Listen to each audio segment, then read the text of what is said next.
Shalom, puji Tuhan kita bisa berkumpul bersama-sama kembali di dalam Sermon Today.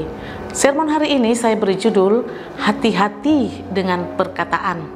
Bacaan kita saya ambil dari Yakobus 3 ayat 1 sampai 18. Saya bacakan ya, Yakobus 3 ayat 1 sampai 18. Firman Tuhan berkata, dosa karena lidah. Saudara-saudaraku, janganlah banyak orang di antara kamu mau menjadi guru, sebab kita tahu bahwa sebagai guru kita akan dihakimi menurut ukuran yang lebih berat. Sebab kita semua bersalah dalam banyak hal.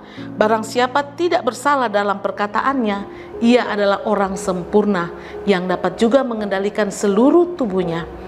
Kita mengenakan kekang pada mulut kuda sehingga ia menuruti kehendak kita. Dengan jalan demikian kita dapat juga mengendalikan seluruh tubuhnya. Dan lihat saja kapal-kapal, walaupun amat besar dan digerakkan oleh angin keras, namun dapat dikendalikan oleh kemudi yang amat kecil menurut kehendak jurumudi. Ayatnya yang kelima, demikian juga lidah, walaupun suatu anggota kecil dari tubuh, namun dapat memegahkan perkara-perkara yang besar. Lihatlah, betapapun kecilnya api, ia dapat membakar hutan yang besar. Lidah pun adalah api. Ia merupakan suatu dunia kejahatan dan dapat mengambil tempat di antara anggota-anggota tubuh kita sebagai sesuatu yang dapat menudai seluruh tubuh dan menyalakan roda kehidupan kita. Sedang ia sendiri dinyalakan oleh api neraka. Semua jenis binatang liar, burung-burung serta binatang-binatang menjalar dan binatang-binatang laut dapat dijinakkan dan telah dijinakkan oleh sifat manusia. Tetapi tidak seorang pun yang berkuasa menjinakkan lidah. Ia adalah sesuatu yang buas, yang tidak terkuasai dan penuh racun yang mematikan. Dengan lidah kita memuji Tuhan Bapa kita, dan dengan lidah kita mengutuk manusia yang diciptakan menurut rupa Allah. Dari mulut yang satu keluar berkat dan kutuk. Hal ini saudara-saudaraku tidak boleh demikian terjadi.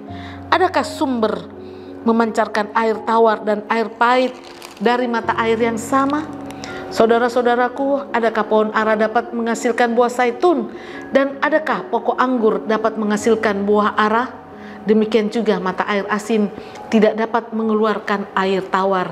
Dan selanjutnya Bapak Ibu Saudara bisa baca di rumah masing-masing. Jadi saya baca di nats perenungan kita di ayat 10, firman Tuhan berkata, dari mulut yang satu keluar berkat dan kutuk. Hal ini saudara-saudaraku tidak boleh demikian terjadi. Ya, setiap hari kita berkata-kata dan mengeluarkan kata-kata kepada setiap orang yang kita ajak bicara. Menurut survei yang dilakukan di Brisbane, atau sebagaimana kita pernah dengar KKR dari Pak Pendeta Yandi Manobe, bahwa wanita itu berbicara setiap harinya itu dengan 20.000 kata-kata, sedangkan pria hanya 7.000 kata per harinya. Jika kata-kata yang kita ucapkan setiap hari sebanyak itu, maka besar kemungkinan ada beberapa atau bahkan mungkin lebih banyak perkataan yang berisi hujatan, makian, kebohongan, cacian, gosip, dan perkataan negatif lainnya. Ya, setiap kata-kata yang keluar dari mulut kita memberi pengaruh bagi orang-orang yang berkomunikasi dengan kita, baik itu pengaruh positif ataupun itu pengaruh negatif. Ya, kata-kata yang negatif tentu saja akan memberi pengaruh yang negatif dan bahkan bisa menghancurkan hidup seseorang. Demikian juga sebaliknya, dengan kata-kata yang positif tidak hanya menjadi berkat, bahkan bisa membangun dan menguatkan seseorang.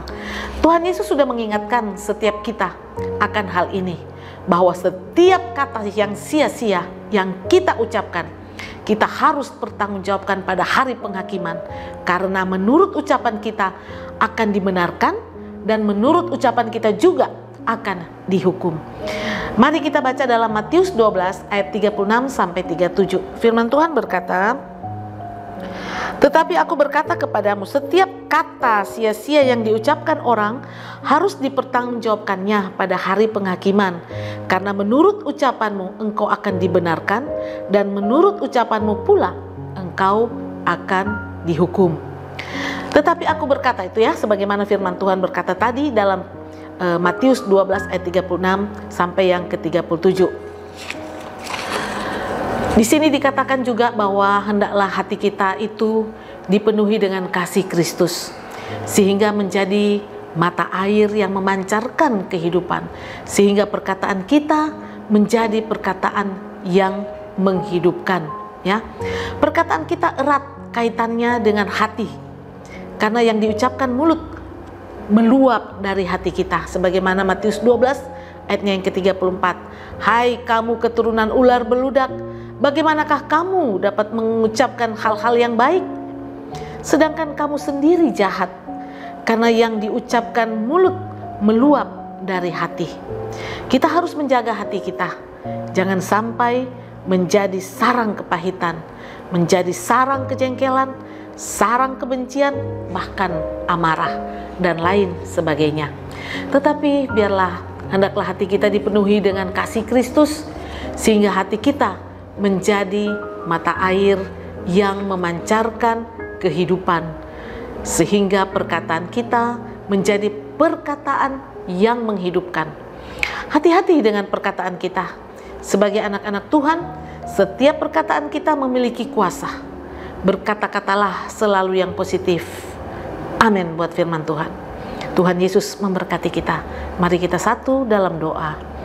Terima kasih Tuhan Yesus untuk peringatan-Mu yang mengajarkan kami semua agar berkata-kata dengan benar, sehingga orang yang mendengar diberkati. Di dalam nama Tuhan Yesus. Haleluya. Amin.